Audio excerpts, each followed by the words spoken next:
100 days challenge ಅಲ್ಲಿ ಇದು ಮೊದಲನೇ ದಿನ. ಸೊ ಹಾಯ್ ಹಲೋ ಎಲ್ಲರಿಗೂ ನಮಸ್ಕಾರಗಳು ಸ್ನೇಹಿತರೆ, ನನ್ನ ಮಿನಿ ವ್ಲಾಗ್ ಗೆ ನಿಮ್ಗೆಲ್ಲ ಸ್ವಾಗತ ಸುಸ್ವಾಗತ. ನಾವಿವತ್ತು ಬನ್ನರ್ಘಟ್ಟ ಝೂಗೆ ಹೋಗಿದ್ವಿ. ಇವತ್ ಬೆಳಗ್ಗೆ ಬೇಗ ಎದ್ದು ಸುಮಾರಾಗಿ ರೆಡಿಯಾಗಿ ಕಾಲೇಜ್ ಹೋಗೋಣ ಅಂತ ಸ್ಲಿಪ್ಪರ್ ಹಾಕೊಂತ ಇದ್ದೆ. ಅಷ್ಟರಲ್ಲಿ ಹೇಮಂತ್ ಬಂದ, ಅವ್ನು ಬೈಕ್ ಹೊತ್ಕೊಂಡು ನಾನು ಅವನು ಚಂದಾಪುರಕ್ಕೆ ಹೊರಟ್ರಿ. ಚಂದಾಪುರಕ್ಕೆ ಹೋದ್ಮೇಲೆ ನಮ್ಮ ಹುಡುಗರನ್ನ ನಿಮ್ಗೆ ತೋರಿಸ್ಕೊಂಡು ನಾವು ಸೀದಾ ಹೋಗಿದ್ದೆ ಕಾಲೇಜ್ಗೆ.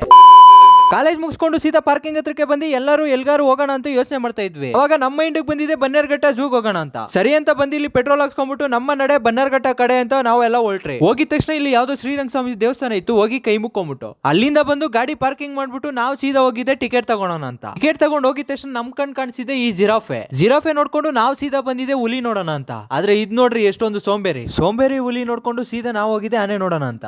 ಆಮೇಲೆ ಏಣಿಯಲ್ಲಿ ಅಂತ ಕೇಳಕ್ ಹೋಗ್ಬೇಡ್ರಿ, ಸುಮ್ನೆ ಹಾಗೆ ತಮಾಷೆಗೆ ಹೇಳ್ದೆ. ಆಮೇಲೆ ಇಲ್ಲಿ ಎಲ್ಲ ತರದ ಪ್ರಾಣಿಗಳು ಇವೆ, ಆದ್ರೆ ನಾನು ತೋರ್ಸಕ್ಕಾಗಲ್ಲ ಯಾಕಂದ್ರೆ ವಿಡಿಯೋ ತುಂಬಾ ಲೆಂತ್ ಆಗುತ್ತಂತ ನಾನೇ ಮಾಡಿಲ್ಲ. ಟೈಮ್ ಇದ್ದಾಗ ನೀವು ವಿಸಿಟ್ ಮಾಡಿ, ತುಂಬಾ ಚೆನ್ನಾಗಿರುತ್ತೆ ಮಾತ್ರ. ಫೈನಲಿ ನಾವು ಬರ್ಡ್ಸ್ ನೆಲ್ಲ ನೋಡ್ಕೊಂಡು ಹೋಗೋಣ ಅಂತ ಈಚೆ ಬಂದು ಆಮೇಲೆ ನಾವು ಪಾರ್ಕಿಂಗ್ ಹತ್ರ ಬಂದು ಬೈಕ್ ಎತ್ಕೊಂಡು ಸೀದಾ ಚಂದಾಪುರಕ್ಕೆ ಹೋಗೋಣ ಅಂತ ಹೊರಟು. ಚಂದಾಪುರಕ್ಕೆ ಬಂದು ಪ್ರಜ್ವಲ್ಗೆ ಬಾಯ್ ಹೇಳಿ ನಾವು ಕೂಡ ಹೊರಟು. ಅಂಡ್ ಇದಾಗಿತ್ತು ಇವತ್ತಿನ ಮಿನಿ ವ್ಲಾಗ್. ನನ್ಗನ್ಸ್ದಂಗೆ ಈ ವಿಡಿಯೋ ನಿಮ್ಗೆ ಇಷ್ಟ ಆಗಿರುತ್ತೆ ಅನ್ಕೊಳ್ತೀನಿ. ಇಷ್ಟ ಆಗಿದ್ರೆ ಲೈಕ್ ಮಾಡಿ, ಫಾಲೋ ಮಾಡಿ, ಸಪೋರ್ಟ್ ಮಾಡಿ. ಅಂಡ್ ವ್ಲಾಗ್ ಅಲ್ಲಿ ಏನಾದ್ರು ತಪ್ಪಾಗ್ತಾ ಇದ್ರೆ ಕಮೆಂಟ್ ಮಾಡಿ ತಿಳಿಸಿ, ನಾನು ತಿಳ್ಕೊಂತೀನಿ.